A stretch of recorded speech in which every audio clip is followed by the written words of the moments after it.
నమస్తే అండి అందరికి. మనం భగవద్గీత శ్లోకాలు చెప్పుకుంటున్నాం కదా. ఈరోజు తర్వాత శ్లోకాలు చెప్పుకుందాము. పద్మప్రియ గారు చదువుతారండి. न काङ्क्षे विजयं कृष्ण न च राज्यं सुखानि च किं नो राज्येन गोविन्द किं भोगैर्जीवितेन वा येषामर्थे काङ्क्षितं नः राज्यं भोगा सुखानि च त इमेव स्थिता युद्धे प्राणं त्यक्त्वा धनानि च आचार्याः पितरः पुत्राः तथैव च पितामहाः मातुला स्वसुराः पौत्राः स्यालसम्बन्धिनस्तथा एतान्न हन्तुमिच्छामि घ्नतोऽपि मधुसूदन अपि त्रैलोक्यराज्यस्य हेतोः किं नु मही कृते. Thank you madam. దీని భావం చెప్పుకుందాము. కృష్ణ, నేను విజయాన్ని కోరను, రాజ్యాన్ని కాని సుఖాలు కాని కోరను. గోవింద, రాజ్యం వల్ల కాని భోగాల వల్ల కాని బ్రతకటం వల్ల కాని మనకి ఏం ప్రయోజనము అంటున్నారు 32వ శ్లోకంలో. ఎవరి కోసమైతే మనం రాజ్యాన్ని సుఖాలను భోగాలను కోరుకుంటున్నామో అలాంటి గురువులు, తండ్రులు, పుత్రులు, తాతలు, మేనమామలు, మామలు, మనుమలు, బావమరుదులు, వియ్యంకులు అంతా ప్రాణాలను ధనాన్ని విడిచి ఇక్కడ యుద్ధానికి నిలబడి ఉన్నారు అని చెప్తున్నారు 33, 34 శ్లోకాలలో.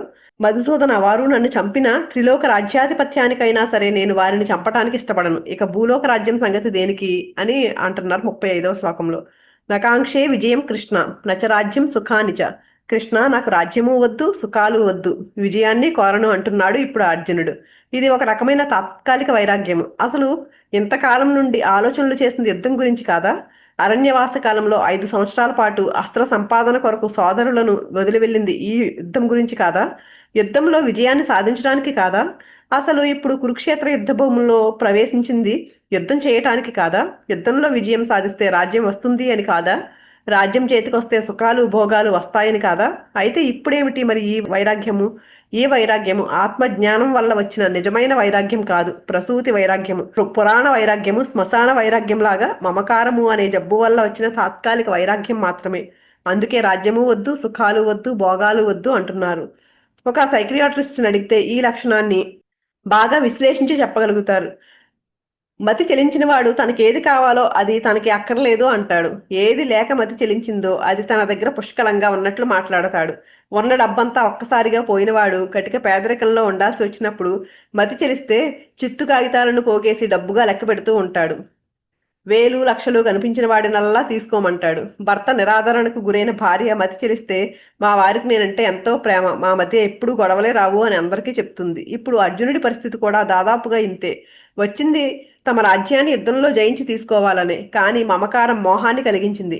ఆ మోహంలో ఇవేమీ నాకు వద్దు, వీటితో ఏం ప్రయోజనము అంటున్నాడు. అయితే ఈ యుద్ధము నిజంగా రాజ్యం కోసము భోగాల కోసమే అయితే భగవంతుని దృష్టిలో ఇది తప్పు అవుతుంది. ఎందుకంటే ఇలా రాజ్యం కోసమే యుద్ధం అయితే అది కర్మ అవుతుందే కానీ కర్మయోగం కాదు.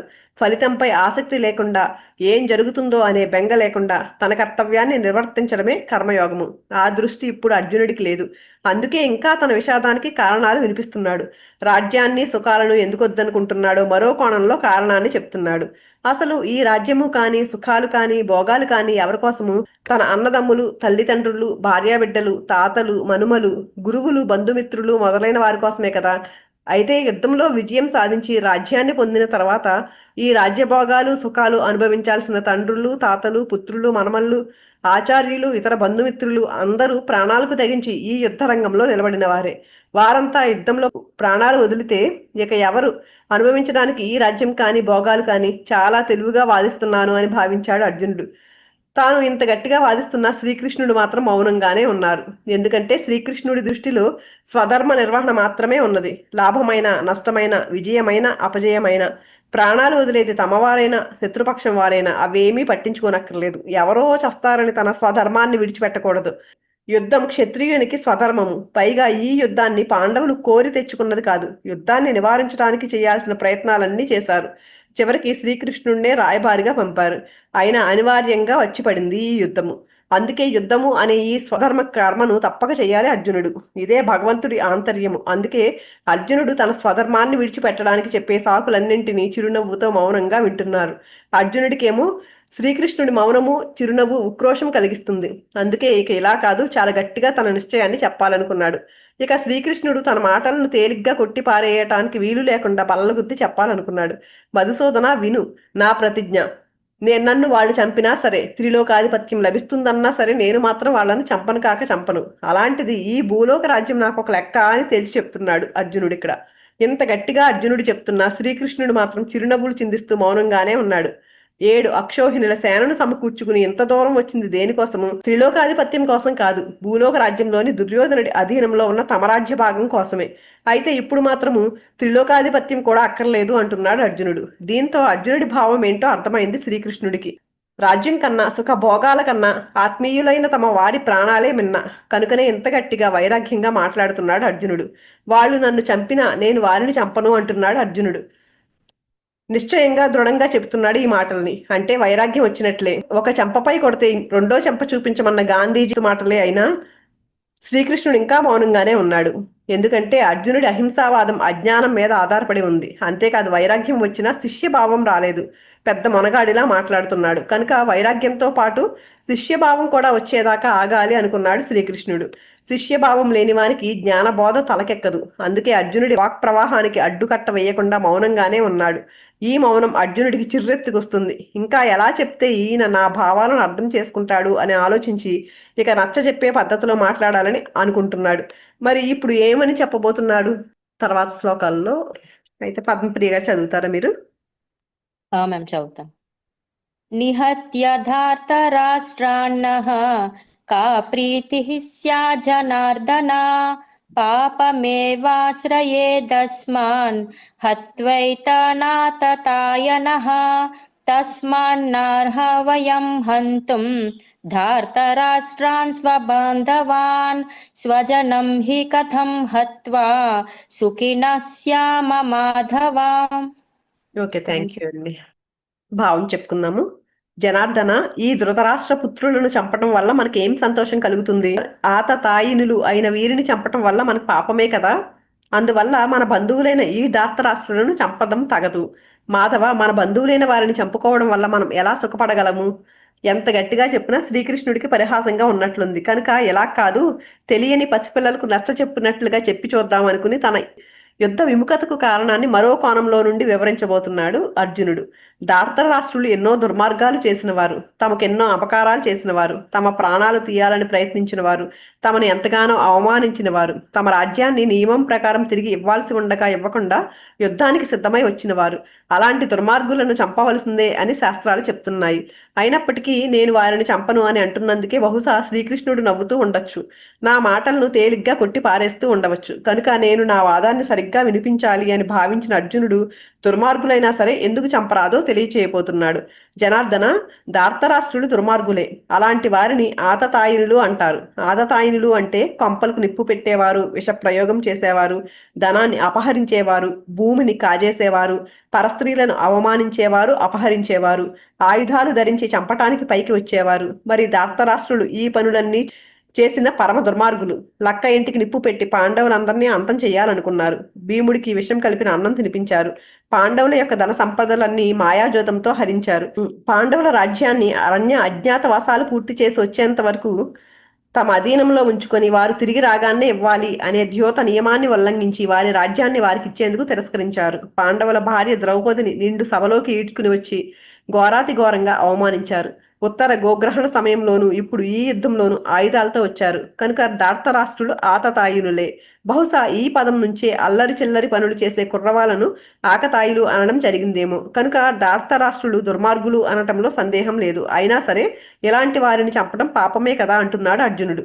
బురద మీద రాయి వేస్తే మన ముఖం పైన చిందులు పడతాయి. దుష్టుడికి దూరంగా ఉండాలి అని పెద్దలు చెప్తారు కదా. అవతలి వాడు పాపం చేశాడని మనం కూడా పాపం చేస్తామా? అందువల్ల వాడి పాపాన్ని వాడే పోతాడు, క్షమించి వదిలేద్దాము అనే క్షమాగుణంతో ఇలా మాట్లాడుతున్నాను. అదీగాక పాపపు పనులు చేస్తే పాప వాసనలు చేరుకుంటాయి. అవి తిరిగి మనల్ని పాపపు పనులకు ప్రోత్సహిస్తాయి. కనుక మనం ఎందుకు అనవసరంగా ఈ పాపము అనే బురదను అంటించుకోవాలి? అందుకే ఇలా మాట్లాడాను. నేనేం పిచ్చివాణ్ణి కాదు. ఎంత లోతుగా ఆలోచించానో తెలుసా అన్నట్లుగా చూశాడు కృష్ణుడి వైపు. ఇంకా కృష్ణుడు నోరెత్తలేడు. నా మార్గానికి రావాల్సిందే అని ఒక్క చూపు చూశాడు. అయినా సరే శ్రీకృష్ణుడు మాత్రం అదే చిరునవ్వు, అదే మౌనము. రాక్షసుని కథ చెప్తున్న తాతయ్యతో నేను ఆ రాక్షసుని నా పెన్సిల్తో పొడిచి చంపేస్తాను అని అంటున్న 5 ఏళ్ల మనవణ్ణి ఆ తాతయ్య చిరునవ్వుతో చూసినట్లు శ్రీకృష్ణుడు అర్జునుడిని చూస్తున్నాడు. ఇంతకీ ఏమిటి శ్రీకృష్ణుడి ఉద్దేశ్యము? ఎందుకు అర్జునుడిని చూసి నవ్వుతున్నట్లు?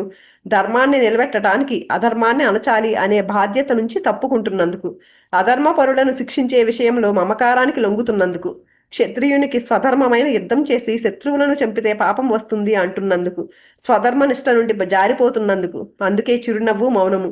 శ్రీకృష్ణుడు అలా మౌనంగా ఉండేటప్పటికీ అర్జునుడు తన వాదాన్ని ఇంకా బాగా సమర్థించుకుని తనదే సరైన నిర్ణయమని శ్రీకృష్ణుడిచే రాజముద్ర వేయించుకోవాలనుకుంటున్నాడు.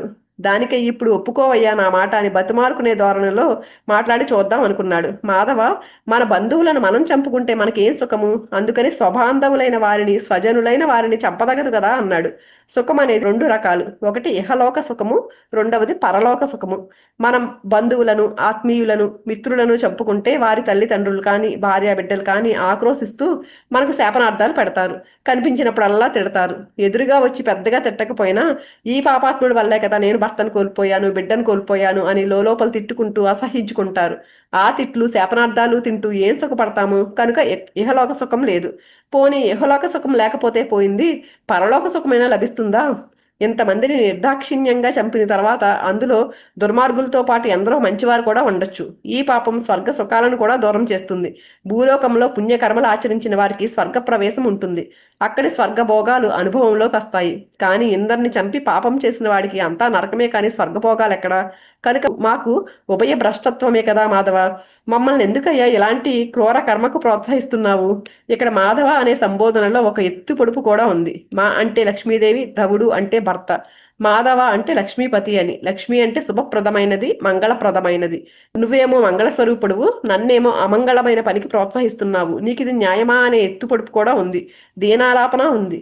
శ్రీకృష్ణుడి వద్ద ఇలా మాట్లాడడానికి కావలసిన చనువు అర్జునుడికి ఉంది. ఇద్దరూ సమవయస్కులు, బంధువులు, ఆత్మీయులు, బావమరుదులు, వీరులు. ఒకే కంచంలో తిని ఒకే మంచంపై పరుండే స్వతంత్రం ఉంది. ఒకరినొకరు హాస్యమాడుకునే చనువు ఉంది, స్నేహము ఉంది. అందుకే అర్జునుడు ఇలా మాట్లాడగలుగుతున్నాడు. తన వాదన ఎలాగైనా ముగించాలి కనుక ఎన్నో రకాలుగా సమర్థించ చూసి చివరికి కాళ్ళబేరానికి వచ్చాడు. ఈ శ్లోకంలో కూడా స్వజనం అనే పదం వచ్చింది. ఇప్పటి వరకు 28, 31 శ్లోకాలలో కూడా స్వజనం అని, ఇప్పుడు 37వ శ్లోకంలో కూడా స్వజనం అంటున్నాడు. ఇలా వెంటనే స్వజనం అనే పదం 3 సార్లు రావడం వల్ల అర్జునుడిలో మమకారం అనే జబ్బు ఎంతగా ముదిరిపోయిందో మనకు అర్థమవుతుంది. అయితే అర్జునుడు ఇలా కాళ్ళ బేరానికి వచ్చినా సరే శ్రీకృష్ణుడు మాత్రం మౌనం వీడలేదు. పండు పక్వానికి వస్తే కానీ తినటానికి పనికిరాదు. అర్జునుడిలో ఉన్న అజ్ఞానం అంతా, అంటే లోపల ఉన్న కల్మషం అంతా బయటపడాలి. లోపల మనోబుద్ధులు శుద్ధి పడాలి. నేనే వీరందరినీ చంపేవాడిని అనే అహంకారము, అంటే దేహమే నేను అనే దేహాత్మభావం పోవాలి. అహంకారం పోవాలంటే అజ్ఞానం పోవాలి. అజ్ఞానం పోవాలంటే జ్ఞానము, ఆత్మజ్ఞానము, నేను ఆత్మను అనే నిశ్చయ జ్ఞానం కలగాలి. అలాంటి ఆత్మజ్ఞానాన్ని అందుకోవాలంటే విషాదం కలగడంతో పాటు శిష్యభావం కలగాలి. అందుకే ఎదురు చూస్తున్నాడు శ్రీకృష్ణుడు.